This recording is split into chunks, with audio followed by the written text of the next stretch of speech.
At bago natin i-welding ang project na ito ay magpapalit muna tayo ng bala or ng wire dito sa ating MIG welding machine. So makikita nyo na stainless yung nakalagay sa kanya na wire. Nung isang araw kasi ay nag-repair ako ng pressure tank ng aming tubig. So minor repair lang naman yung ginawa natin dito kasi nga may tagas na itong ating tangke dito sa may bandang ilalim.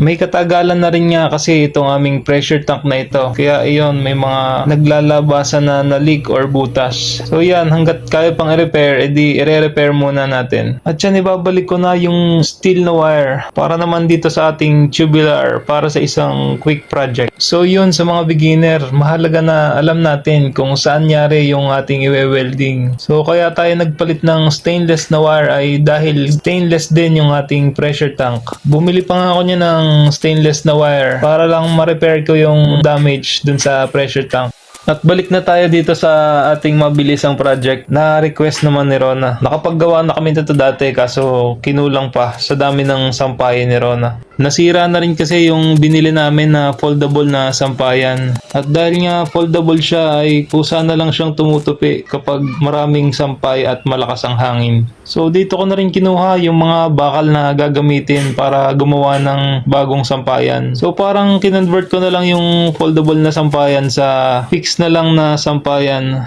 May kanipisan yung tubular kaya magdadagdag ako dito ng braces para hindi siya mauga at mas maging matibay.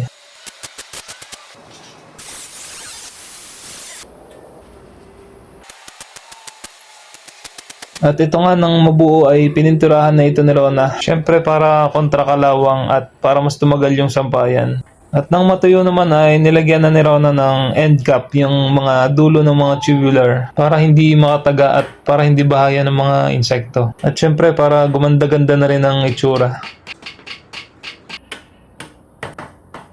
So dyan nagtatapos ang ating quick project na sampayan. At yan, kitang-kita ang kasiyahan sa mukha ni Rona. At pagka ganyan, syempre happy din tayo. Kasi nga, happy wife, happy life. At rin nga, at talaga namang gamit na gamit nga agad eh.